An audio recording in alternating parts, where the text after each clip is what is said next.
दोस्तों नमस्कार। बात करेंगे कि निफ्टी कल कहाँ पे कामकाज कर सकती है और क्या हमारा प्लान रहेगा कल के लिए। देखिए, अभी भी मार्केट के अंदर कल भी मेरे हिसाब से ट्रेड करना एक सेफ ट्रेडर के लिए सही नहीं रहेगा, है ना? अगर आप देखोगे तो बहुत ज़्यादा वाइल्ड मूव यहाँ पे आया ना, इस तरीके से मार्केट ऊपर चली गई, फिर नीचे आई, फिर ऊपर चली गई, फिर नीचे आई, फिर बहुत ही ऊपर चली गई। देखिए, जैसे चार्ट बन जाता है ना, अभी लगता है कि अरे मुझसे जो है 1000 पॉइंट जो है यहाँ पे मिस हो गया, है ना? जब चार्ट बन जाता है तब ऐसा लगने लगता है कि अरे मुझसे पता नहीं क्या ही मिस हो गया। लेकिन आपको नहीं पता कि ये यहाँ से रिवर्स हो जाता या यहाँ से रिवर्स हो जाता और यहाँ से तो रिवर्स हो ही गया। सो वी डोंट नो कि कहाँ से मार्केट रिवर्स होगी। तो ऐसे दिन के अंदर जिस दिन टेक्निकल काम नहीं आता, टेक्निकल ऐसा नहीं कि बिल्कुल काम नहीं आएगा, काम आएगा, काम आया भी। जो मैंने आपको सिखाया है ना, इसके नीचे एक ट्रेड बनता था हमारा, है ना, ये हमारा स्टॉप लॉस होता और कहीं ना कहीं बहुत अच्छा ट्रेड यहाँ पे भी बना। तो उस हिसाब से ट्रेड तो बना टेक्निकल के हिसाब से, लेकिन जिसके अंदर अनसर्टेनिटी हो उसके अंदर ट्रेड ना करना ही एक अच्छे ट्रेडर के लिए सही है, जो जिसके पास पैसा अभी कम है ना। क्योंकि देखो, ऐसे मूव्स और आएंगे, राइट? अगर आप देखोगे तो 200 रुपये वाला कितना गया, 200 रुपये वाला यहाँ पे आपको 1000 रुपये तक जाता हुआ दिखा, राइट? तो ऑलमोस्ट ऑलमोस्ट 5 गुना हुआ। तो 5 गुना नॉर्मल एक्सपायरी के दिन भी बन जाता है, ऐसा नहीं कि नहीं बनता। तो ये एक दिन ऐसा हो गया। अभी 30 में से 1 दिन, 2 दिन, 3 दिन ऐसा आएगा जिस दिन जो है ₹10 वाला ₹100 वाला चला जाता है। तो ऐसा होता है, विदाउट इवेंट भी होता है, इवेंट के बिना भी होता है, इवेंट के साथ भी होता है। तो हमें इस चीज़ का कोई जो है वहाँ पे अफ़सोस नहीं रखना है कि अरे मुझसे ये मिस हो गया। हमने हमने क्या बात की थी वो पहले डिस्कस करते हैं। हमने बात किया था कि मार्केट अगर कहीं न कहीं इसी रेंज के अंदर खुलती है, इस रेंज को तोड़ते हम पी का ट्रेड लेंगे। मार्केट खुलते बहुत तेज़ी से नीचे आ गई, मतलब लगभग-लगभग 300 पॉइंट मार्केट 5 मिनट के अंदर नीचे आ गई। तो यहाँ पे फर्दर ट्रेड बनाना मेरे हिसाब से तो सही नहीं था। अगर फिर भी आपने लिया होगा तो भी आपको अच्छा प्रॉफिट मिला होगा। मैंने आपको टारगेट कितना दिया था? 21,700, है ना? 21,700 तक के टारगेट दिए थे। मार्केट ने 21,200 तक का लो लगा के यहाँ पे ऊपर आया है। ओके, बात करते हैं किस तरीके से क्या ट्रेडिंग हम कल कर सकते हैं। देखिए, डेफिनिटली मार्केट अगर कल कहीं न कहीं इस लो के ऊपर खुलती है ना? तो मार्केट मेरे लिए इतना नेगेटिव नहीं है। समझ लो मेरी बात। मार्केट अगर इस लो के ऊपर खुलती है कल, तो ये जो है मेरे लिए उतना नेगेटिव मार्केट नहीं है। अनलेस एंड अंटिल ये लो टूट जाए तब तक, है ना?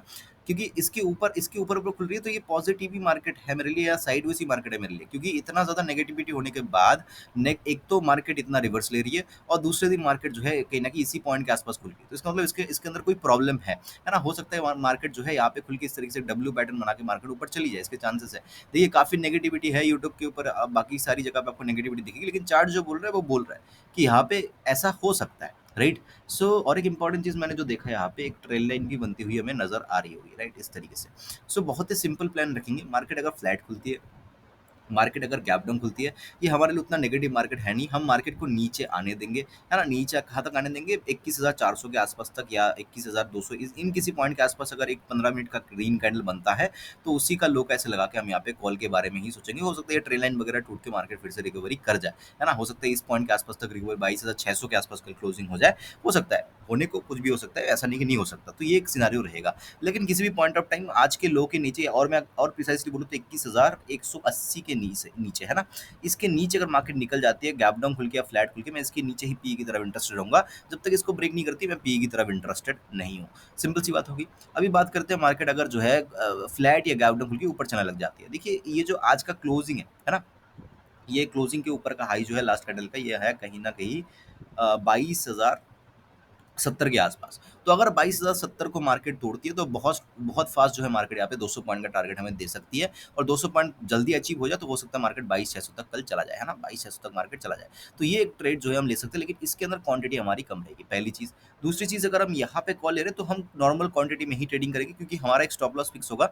सो उस जगह पे हम क्वांटिटी को सेम रख सकते हैं, हाँ? तो उसमें कोई दिक्कत नहीं है। लेकिन ऊपर के ट्रेड में, ऊपर की तरफ अगर हम कॉल ले रहे हैं तो हमारी क्वांटिटी कम होनी चाहिए। अगर नीचे की तरफ मार्केट ब्रेक कर रही है, मार्केट एक दिन बहुत तेजी से गिरी है, मार्केट जो है क्या कर सकती है, नीचे आके फिर से ऊपर आ सकते हैं। समझ रहे हो? क्योंकि 22,180 के आसपास मुझे एक सपोर्ट दिख रहा है, 180 और 170 के आसपास। सो हो सकता है मार्केट इसको ब्रेक करेगी, तो नीचे की तरफ भी हम थोड़ा सा ध्यान देके, थोड़ा सा वेट करके ट्रेड लेंगे और क्वांटिटी हमारी कमी रहेगी। क्योंकि अगर इतना मोमेंटम हुआ तो फिर से फर्दर इतना मोमेंटम हो सकता है, और अगर इतना होगा तो हमें जो है 1 2 3 4 क्वांटिटी में ही हम बहुत बड़ा प्रॉफिट कर सकते हैं। लेकिन अगर हमने ज़्यादा क्वांटिटी ले लिया और मार्केट यहाँ से रिवर्स हो गई, तो हमें लॉस भी उतने जो है देखने को मिलेगा। सो कहीं ना कहीं इसके नीचे भी मैं कम क्वांटिटी में ही ट्रेडिंग करना पसंद करूंगा। किसी पॉइंट ऑफ टाइम यार से रिवर्सल पे मैं थोड़ा सा कॉल की तरफ इंटरेस्टेड हूँ। मार्केट अगर अभी गैप अप खुल जाती है, देखिए गैप अप खुलती है तो डेफिनेटली ये मेरे लिए क्या है, पॉजिटिव मार्केट है। लेकिन कहाँ तक पॉजिटिव मार्केट है? देखिए, मार्केट गैप अप कहाँ पे खुलना चाहिए? मार्केट अगर गैप अप खुलती है कहीं ना कि 22,200 के आसपास, 22,300 के आसपास, तो ये मेरे लिए अच्छी मार्केट है। तब क्या होगा, इस पॉइंट को ब्रेक करती है। पॉइंट कहाँ पे आ रहा है, let me just show you. ये पॉइंट है 22,280 का आ रहा है, लेकिन हम 320 लेके चलेंगे, ठीक है? तो अगर मार्केट गैप अप खुल के 22,320 को ब्रेक करती है, तो हमें जो है 22,600 तक के टारगेट के लिए हम कॉल की तरफ ही बैठेंगे, है ना? अगर मार्केट बहुत बड़ा गैप अप खुलती है तो डेफिनिटली फिर क्या है, फिर ये कुछ भी नहीं है, ये बस निकालने के लिए मार्केट ने ये ऐसे ही मूव दिया है, फिर ये मार्केट फिर से फर्दर ऊपर जा सकती है।